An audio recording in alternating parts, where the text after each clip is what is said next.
da sociedade teosófica é curioso que exatamente não há religião superior à verdade. Para dizer que se a gente for investigar a fundo as grandes religiões, cada uma religião, nenhuma delas encerra o corpo de verdade como um todo. Ou nenhuma delas pode dizer, aqui eu conheço a verdade e encerro a verdade. Não há nenhuma religião superior à verdade, porque a verdade ela é universal. Ela não pode ser limitada a nenhum conhecimento que a gente possa arquitetar.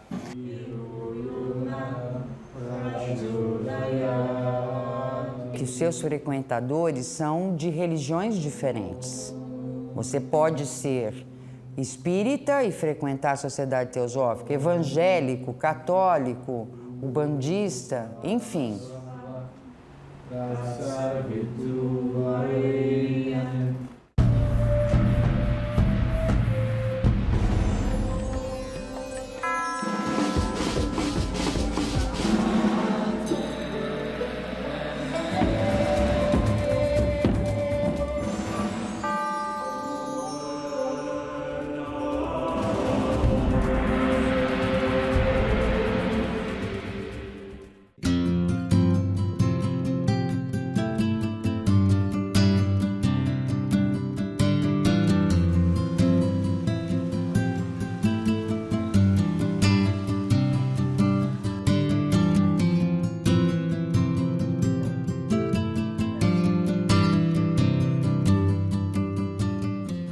Meu nome é Luiz Paulino, eu estou na Sociedade Teosófica há 10 anos. Atualmente eu ocupo a função de coordenador regional da Sociedade Teosófica no Nordeste. Ó luz oculta que brilhas em cada criatura, ó amor oculto que a tudo abranges na unidade. Teosofia, ela vem do grego teosofia. Essencialmente, sabedoria divina é o seu significado primeiro.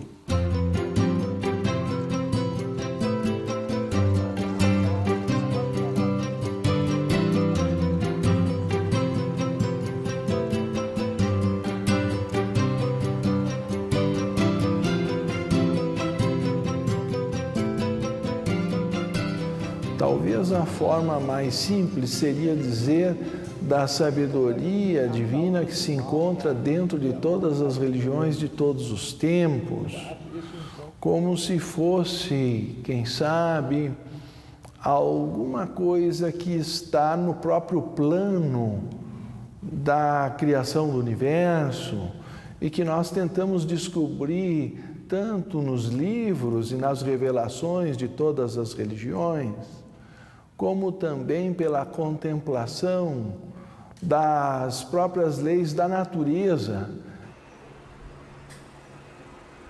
Com um comando mental relaxando desde os pés, a ponta dos pés. A Sociedade Teosófica ela vem com o objetivo de despir as roupagens externas das grandes tradições religiosas e filosóficas, desde a antiguidade até as modernas, e mostrar que no seio dessas grandes tradições há um conhecimento comum, conhecido como tradição sabedoria ou como religião sabedoria. Esse conhecimento seria a teosofia.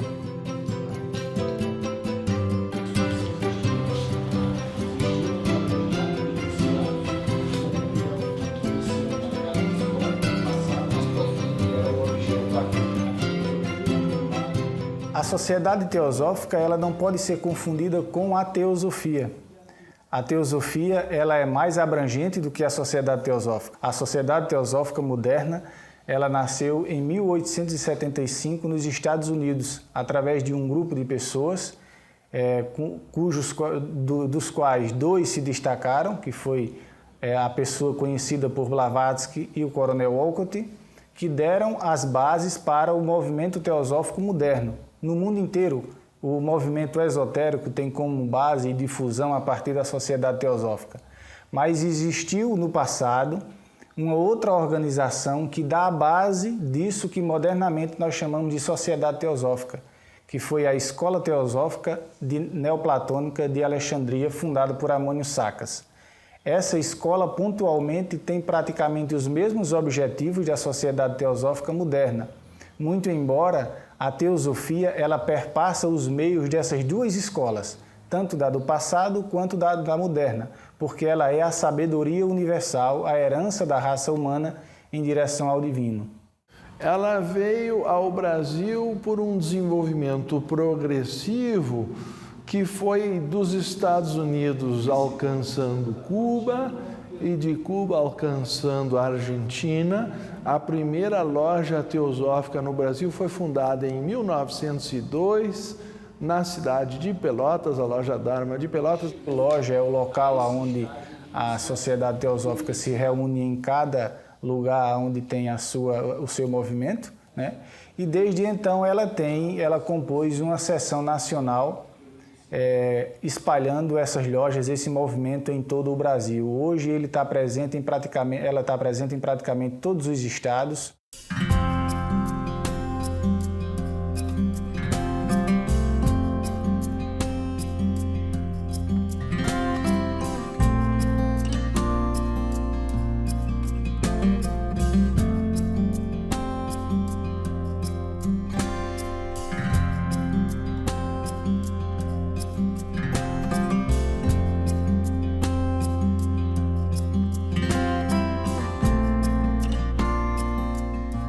Seus frequentadores são de religiões diferentes. Você pode ser espírita e frequentar a sociedade teosófica, evangélico, católico, ubandista, enfim. O lema da sociedade teosófica é curioso, que é exatamente não há religião superior à verdade.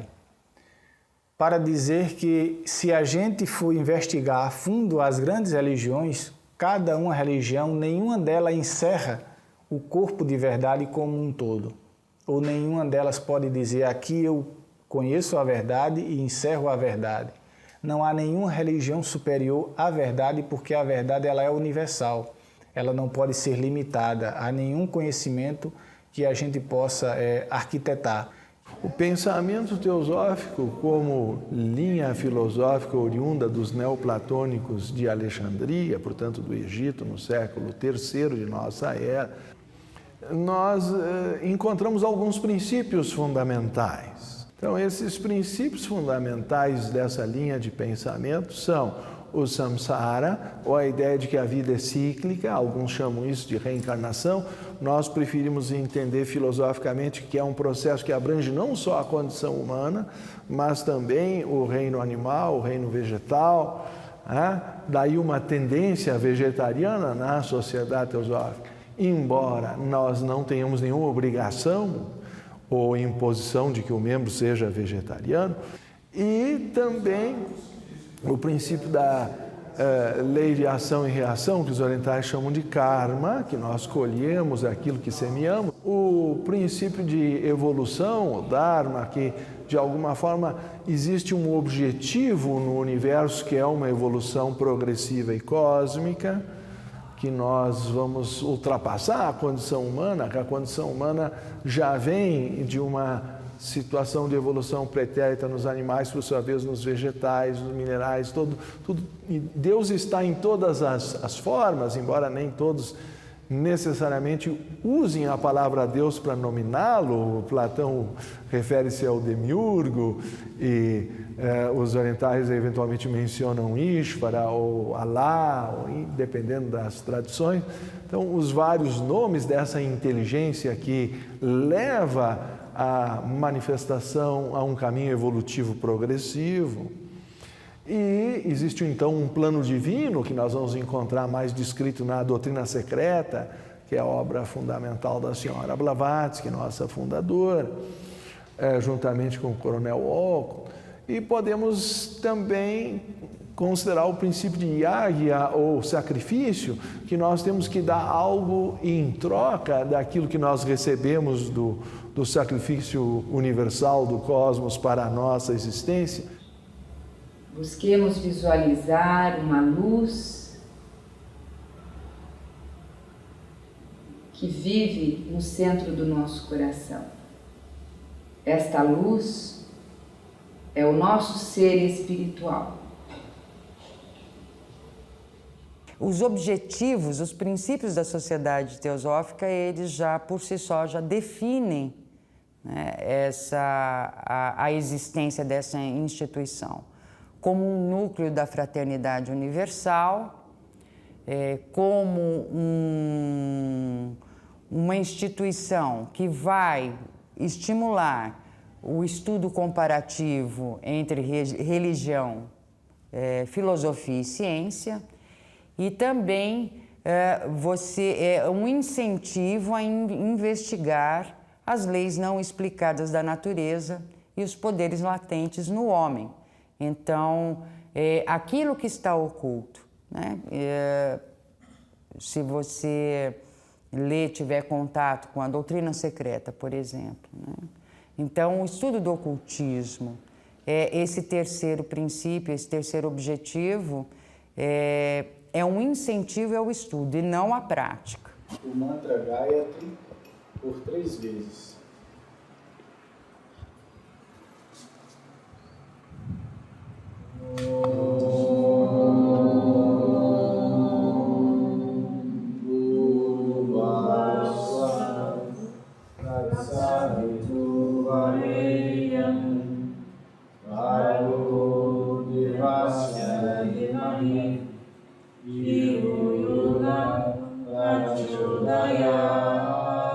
A sociedade teosófica ela não é caracterizada formalmente pela sua estrutura como sendo uma religião, porque ela não tem em si, formalmente, aquilo que a gente encontra nas religiões como um todo, que são um corpo doutrinário, os seus dogmas, os seus credos, onde eles acreditam uma divindade própria, no caso das religiões monoteístas, e também um corpo de ensinamento litúrgico, um ritmo de vida que caracteriza essas religiões. No entanto, a vida religiosa ela é altamente recomendada e passada na sociedade teosófica, que é o encontro do humano, do divino no homem com a sua contraparte humana. É o religare que fundamenta a prática religiosa. Religare vem de ligar o divino com o humano no homem, essa junção, essa completude, porque o homem é um ser total, ele não é só corpo, também não é só emoção, também não é só mente, também não é só espírito. Ele é corpo, alma, espírito, mente, tudo em conjunto. Então, na sociedade teosófica, nós buscamos isso, essa integração. Isso como sendo uma capacidade, uma posse comum a cada ser humano, ele é livre para fazer a sua busca, faça ele parte de uma religião ou não.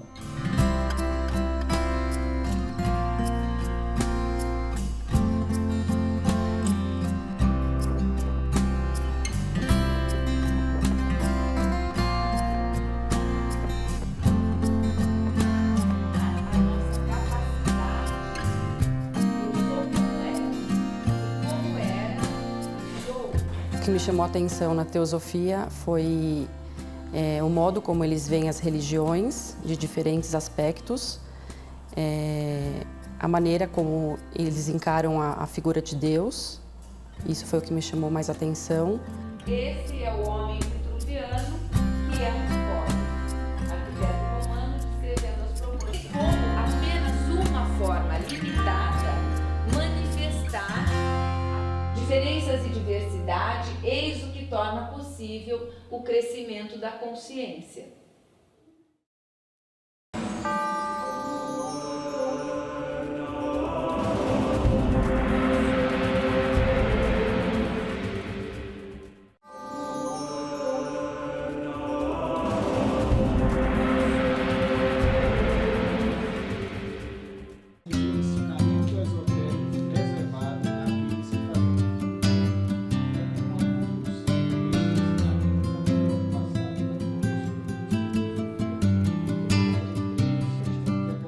O que une então o núcleo do saber teosófico, o núcleo da vida teosófica, o núcleo do pensamento teosófico, basicamente seria de que existe apenas uma única vida manifestando-se no universo.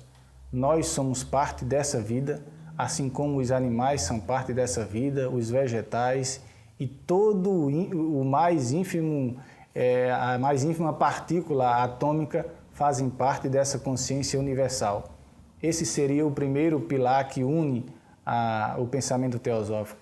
O segundo é que na vida humana de cada um de nós, aquilo que nós chamamos como alma humana é una com essa alma divina, suprema, universal.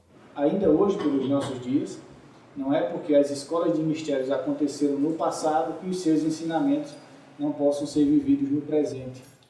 E o terceiro pilar que une esse conhecimento, que já é uma busca prática, interiorizada, praticada por qualquer um dos buscadores, seria a possibilidade de cada um de nós fazermos esse caminho de retorno ao humano em nós, do humano em nós para o divino, que também se manifesta em nós.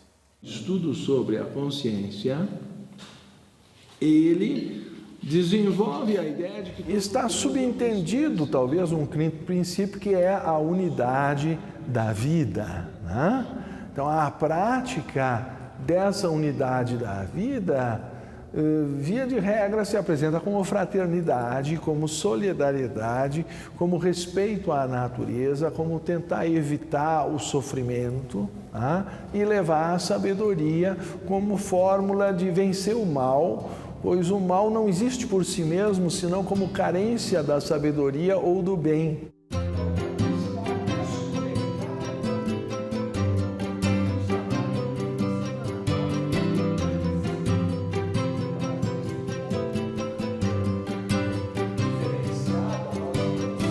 Então, a prática da assimilação dessa sabedoria começa por ouvir a verdade, o Shravana, nas diversas tradições, pelo estudo de religião comparada, filosofia e ciência. Depois, nós entramos no processo meditativo, primeiro pela reflexão, depois pela meditação propriamente dita. Então, a leitura do livro, porque como a gente diz que entra por um ouvido e sai pelo outro, se não há um livro que produza alguma retenção, o estudo às vezes não se aprofunda, mas isso ainda é superficial, fica só no plano da memória. Então nós precisamos entrar na meditação, que é a nossa prática de tentar descobrir por nós mesmos aquilo que o livro é apenas uma indução. Então a ideia é de que a teosofia já está dentro de nós. Nós não temos que impor ou ensinar a teosofia, nós temos que remover os obstáculos para que a sabedoria divina que está no nosso coração, que é onipresente, aflore. Então, a meditação é a prática pela qual nós saímos do plano meramente intelectual de ouvir e ler e começamos a investigar. A partir do estudo, existe um estado intermediário que seria a reflexão para levar à meditação. E da meditação leva ao êxtase, e quando o êxtase se torna permanente, se diz que o homem atingiu a perfeição evolutiva, e aí ele está evoluindo para outros estágios pós-humanos, que é a cooperação com as hostes angélicas, criação de cosmos ainda não existentes, enfim, todo o universo visto como cíclico. Nós somos uma semente divina dentro desse universo maravilhoso em evolução. Aqui nos reunimos pelo desejo de unir os homens e mulheres de boa vontade. Sustentamos que a verdade deve ser alcançada pelo estudo, reflexão e pureza de vida, e não como um dogma a ser imposto por alguma autoridade. A prática da teosofia, né, é uma prática da vida diária. É você se perceber, né, você se conhecer e buscar a sua melhora a cada dia. Agora, em termos das reuniões, você identificar os seus temas preferidos, porque a teosofia é um conjunto de verdades que é a base de todas as religiões. Então, você se defronta com uma diversidade de temas.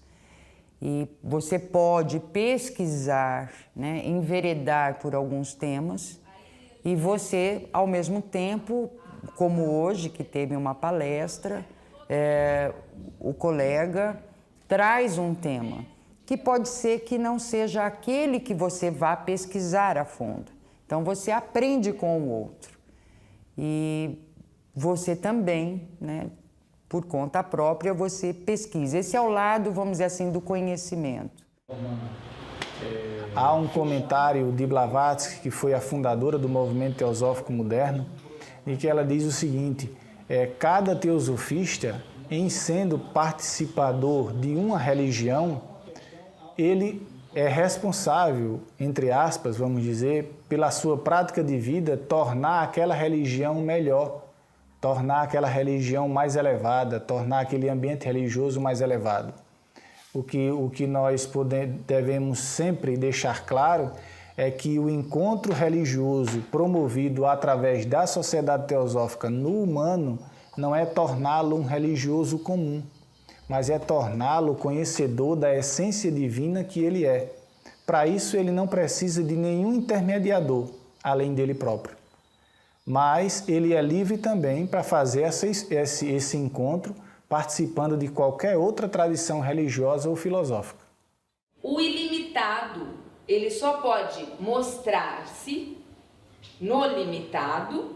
A teosofia tem me ajudado no meu desenvolvimento espiritual, como ser humano, como ensino da verdade. E eu acho que essa parte dela ter muitas aberturas para todas as religiões, eu acho que isso engrandece muito o nosso conhecimento. Que é, na verdade, o reflexo dos objetivos propostos pela sociedade teosófica. A minha vida mudou. Se você subjetiva, capacidade de abstração, ela amplia, logicamente que você cresce, porque você não é só uma pessoa agindo, você é uma pessoa agindo que está se observando.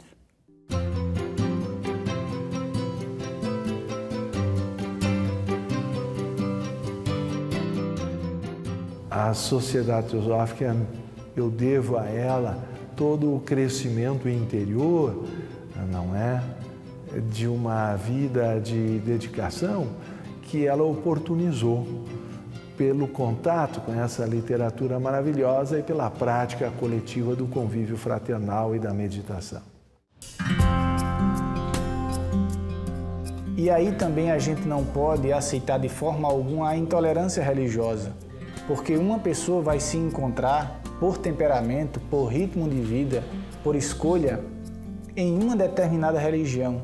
Outro vai se encontrar em outra religião. No entanto, o que todos nós buscamos é esse encontro com o divino. Então chamemos de Deus, chamemos de Alá, chamemos de Buda, chamemos de aquilo, chamemos de o incognoscível, como nas filosofias, mas todos estão em busca do anseio de sua alma. Isso era difícil eu ver antes do encontro com a teosofia. Essa visão de universalidade, de perceber que a alma humana ela busca da forma mais bruta possível, se é que a gente pode utilizar esse termo, mas ela busca desde a satisfação dos prazeres comuns da vida, o encontro com a felicidade. E o encontro com a felicidade é o encontro com aquilo que preenche a nós. E o que nos preenche é aquilo que nos falta, o divino, a alma divina em nós. Antes de nós encontrarmos isso, nós vagamos no mundo em busca de prazeres e felicidades temporárias. Prazeres e felicidades que hoje eles são prazerosos, é uma felicidade palpável, mas amanhã se acaba. E amanhã a gente já vai estar em busca novamente e é um poço que nunca tem fim. No entanto, quando você descobre esse divino dentro do teu coração, você percebe que a paz ela é muito mais profunda e ela é capaz de ser vivida também em uma dimensão muito mais profunda.